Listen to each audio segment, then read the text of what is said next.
BJP अध्यक्ष JP Nadda का देश के नागरिकों के नाम एक खुला पत्र आया है। 13 राजनीतिक दलों के पत्र का जवाब दिया गया है। कांग्रेस समेत विपक्षी दलों ने गंभीर आरोप लगाए थे। उधर वोट बैंक की राजनीति करने का आरोप विपक्ष पर जो है जेपी नड्डा की तरफ से यहां पर कहा गया है और नड्डा ने पश्चिम बंगाल, केरल, करौली हिंसा का जिक्र इस पत्र में किया है और साथ ही लिखा है कि बीजेपी कार्यकर्ताओं की हत्या हो रही है। अखिलेश शर्मा है हमारे सहयोगी, वरिष्ठ सहयोगी, इस वक्त हमारे साथ। सीधे उनके पास चलते हैं, अखिलेश से बात करते हैं।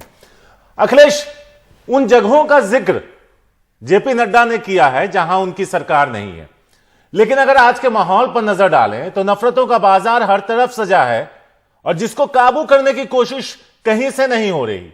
और अगर सत्ता में वो हैं तो जिम्मेदारी भी उनकी ही बनती है।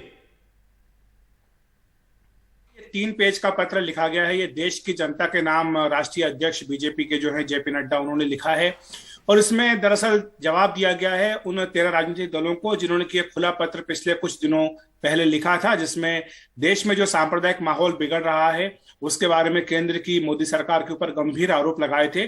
कहा था कि जिस तरह के हिंदुत्ववादी तत्व हैं, जिस तरह के भड़काऊ भाषण का इस्तेमाल वो कर रहे हैं, इससे देश का माहौल बिगड़ रहा है। और पिछले कुछ दिनों में चाहे वो रामनवमी का जुलूस हो या फिर हनुमान जन्मोत्सव के वक्त निकाला गया जुलूस हो, जिस तरह की हिंसा हुई है उसका जिक्र भी किया गया था। आज बीजेपी के राष्ट्रीय अध्यक्ष जेपी नड्डा ने अपने 3 पेज के पत्र में इन सारे आरोपों का जवाब दिया है। उन्होंने कहा है कि पिछले 8 साल में देश का माहौल बदला है।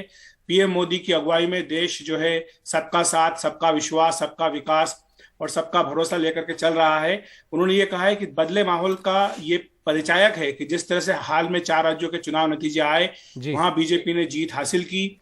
राज्यसभा में बीजेपी के 100 से ज्यादा सांसद हो गए। उत्तर प्रदेश की विधान परिषद में बीजेपी को अपने बूते बहुमत मिला है। पश्चिम बंगाल और केरल की हिंसा का जिक्र किया, जहां पर बीजेपी कार्यकर्ताओं को निशाने पर लिया जा रहा है। और साथ ही वोट बैंक की राजनीति करने का आरोप विपक्षी पार्टियों पर जेपी नड्डा ने लगाया है। उन्होंने इतिहास की कुछ घटनाएं बताई कि 66 में जब इंदिरा सरकार थी तब संसद भवन की ओर गौ हत्या पर प्रतिबंध की मांग को लेकर कूच कर रहे साधुओं पर गोलियां चलाई गई थी। राजीव गांधी ने कहा था कि जब एक पेड़ गिरता है तो जमीन हिलती है। और साथ ही जिस तरह की हिंसाएं, दंगे हुए कांग्रेस के शासन में, उनका भी जिक्र किया गया है। जब यूपीए सरकार थी तब किस तरह से एक कम्युनल वायलेंस बिल लाया गया था जो कि वोट बैंक के सारे जो पैरामीटर्स उनको धज्जियां उनकी उड़ा देता था। तो ये सारी बातें उन्होंने कही। उन्होंने कहा कि देश का जो युवा है वो विकास चाहता है और विपक्षी पार्टियों को साथ आना चाहिए, वरना आने वाली पीढ़ियां उन्हें माफ नहीं करेंगी। अखिलेश जी, लेकिन क्या इन बातों का भी कहीं इन्होंने जिक्र किया है कि जिस तरीके के मुद्दे बनाए जा रहे हैं या आजकल देखने को मिल रहे हैं, जिस पर विपक्ष खासकर आरोप लगा रहा है कि इससे सांप्रदायिक माहौल जो है वो बिगड़ रहा है, ऐसी बातें लोगों को नहीं करनी चाहिए? जो सरकार विकास की बातें करती है उन पर लोगों को ज्यादा ध्यान देना चाहिए ताकि देश आगे बढ़े। देखिए, जो माहौल बिगाड़ने का आरोप बीजेपी के ऊपर लगाया जा रहा है उसका सीधा सीधा जवाब ये दे रहे हैं कि माहौल बिगाड़ने की कोशिश दरअसल विपक्षी पार्टियों की ओर से की जा रही है। ये बीजेपी अध्यक्ष के पत्र में साफ बात निकल करके आ रही है। जिस तरह से राजस्थान के करौल की हिंसा का उन्होंने जिक्र किया, कहा कि एक तरह का सिलेक्टिव विरोध देश के अंदर होता है कि जहां कांग्रेस के शासन वाले राज्य में अगर हिंसा होती है तो उस पर ये सारे दल और बाकी सब लोग चुप्पियां साध लेते हैं, और किसी अन्य राज्य में जहां बीजेपी का शासन अगर वहां कुछ होता है तो उसको लेकर के इतना हंगामा किया जाता है। तो ये दोहरे मापदंड अपनाने का आरोप बीजेपी अपनी ओर से लगाती है। और वोट बैंक की पॉलिटिक्स का आरोप आज भी इस पत्र में साफ दिख रहा है कि वो विपक्षी नेताओं के ऊपर लगा रहे हैं।